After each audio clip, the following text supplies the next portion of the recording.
அன்பு மாதா தொலைக்காட்சி நேயர்களுக்கு வணக்கம்.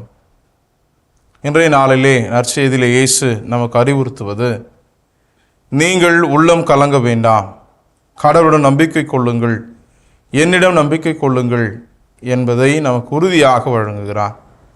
நாம் இந்த உலகில் இருப்பதே வாழ்வதற்காக தான். ஆனால் வாழ வழி தெரியாமல் அங்கலாய்த்து கொண்டிருப்பவர்கள் நிறைய பேர் இருக்கிறார்கள். எப்படி வாழ்வது, ஏன் வாழ்கிறேன் என வாழ்க்கையை வெறுத்தவர்கள், ஏன் நான் இந்த உலகில் இன்னும் வாழ்ந்து கொண்டு இருக்க வேண்டும் என பல கேள்விகளை எழுப்பிக்கொண்டு நாம் கலங்கி கொண்டும் வாழ்ந்திருக்கலாம். ஆனால் இணைச்சட்டம் 31வது அதிகாரத்தில் 8வது வசனத்திலே நாம் பார்க்கிறோம், ஆண்டவரே உனக்கு முன் செல்வார், அவர் உன்னோடு இருப்பார், அவரை உன்னை விட்டு விலக மாட்டார், அவர் உன்னை கைவிடவும் மாட்டார் என்கிற உறுதியான ஒரு விசுவாச நம்பிக்கையை நமக்கு வழங்குகிறது. எபேசியருக்கு எழுதிய புத்தகத்திலே 6வது அதிகாரம் 14வது இறைவசனத்திலே நாம் வாசிக்கிறோம், உண்மையை இடைக்கச்சையாக கட்டிக்கொள்ளுங்கள் என்று நமக்கு அறிவுறுத்தப்படுகிறது. ஆக இன்றைய உலகில் நாம் வாழ்கிற பொழுது பல வகையான கலக்கங்கள் நம்முள் எழுகிறது. ஆக இந்த கலக்கங்களுக்கு முக்கியமான ஒரு உந்து சக்தியாக நம்முள் இருப்பது பேராசையாக இருக்கிறது. ஆக அண்ணல் அம்பேத்கர் நமக்கு அறிவுறுத்துகிறார், இந்த சமுதாயம் பேராசை கொண்ட சமுதாயமாக இருக்கிறது. ஆக இன்றைக்கு நாம் வாழ்கிற பொழுது மட்டும் பேராசை கொண்டவர்களாக இருப்பதில்லை.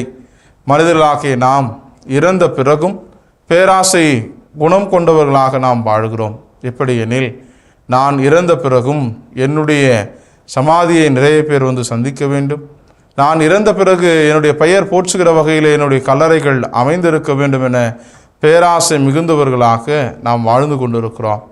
ஆனால் இத்தகைய பேராசைகள் நம்மை இறுதியாக கலக்கத்திற்கும் பேரச்சத்திற்கும் பயத்திற்கும் நிம்மதியின்மைக்கும் இட்டு செல்கின்றது என்பதை நாம் நடைமுறை வாழ்க்கையிலே பார்க்கிறோம். இதைதான் இயேசு இன்றைய நாளில் நமக்கு சொல்கிறார், கலங்காதீர்கள், அச்சமுறாதீர்கள், உள்ளம் கலங்காது இருக்க வேண்டும் என அறிவுறுத்துகிறார். அதே வேளையில் 2வது கருத்தை அவர் நமக்கு வழங்குகிறார், என் தந்தை வாழும் இடத்தில் உறைவிடங்கள் பல உள்ளன.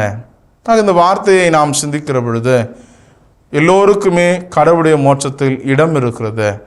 ஆனால் நாம் அதை நம்முடைய வாழ்வாலும் செயல்களாலும் தெரிவு செய்து கொள்கிறோமா என்பதை நாளிலே சிந்தித்து அழைக்க பார்க்கிறோம். திருவழிபாட்டினுடைய பாடல் நமக்கு அழகாக அறிவுறுத்துகிறது, கலங்காதே என் நெஞ்சமே, கர்த்தரேசு அன்பு செய்ய காலமெல்லாம் காத்திருக்க, கலக்கம் ஏன் நெஞ்சமே, நெஞ்சமே கலக்கம் ஏன் நெஞ்சமே. ஆக நாம் பல நிலைகளில் நாம் கலக்கம் கொள்கிற பொழுது ஆண்டவர் இயேசு நம்மோடு இருக்கிறார் என்பதை உணர்ந்து கொள்ள இயேசு இன்றைய நற்செய்தியின் வாயிலாக நமக்கு அறிவுறுத்துகிறார். ஆக நாம் யோசுவா புத்தகத்திலே 14வது அதிகாரம் 1-6 வரை நாம் வாசிக்கிறோம். உன் கடவுளும் ஆண்டவருமாகிய நான் நீ செல்லும் இடமெல்லாம் உன்னோடு இருப்பேன் என்கிறது உறுதியான ஒரு வார்த்தையை, உறுதியான ஒரு நம்பிக்கையை கடவுள் நமக்கு வழங்குகிறார். அதை தான் இயேசு தன்னுடைய சீடர்களுக்கு சொல்கிறார். கடவுளை நம்புவதுதான் உண்மையான நம்பிக்கை. நம்பிக்கையின் ஆணிவேராக இருப்பது கடவுள் அன்பு. கடவுள் என்னை அன்பு செய்கிறார் என்ற எண்ணமே நமக்கு புதிய உணரை தர வேண்டும். கலக்கம் இல்லாமை, பயம் இல்லாமை வாழ்வதற்கு உந்து சக்தியாக இருக்க வேண்டும். அத்தகையதொரு படிப்பினையை இயேசு தனது சீடர்களுக்கு வழங்குகிறார், கற்றுத்தருகிறார். நாமும் இத்தகைய படிப்பினையை உணர்ந்து கலங்குகிற பொழுதெல்லாம் கடவுளை நாம் தேடி வருபவர்களாக, நாடி வருபவர்களாக இருக்கிற அந்த மனதிடனை இறைவன் தர இந்த நாள் முழுவதும் நாம் ஜெபிப்போம்.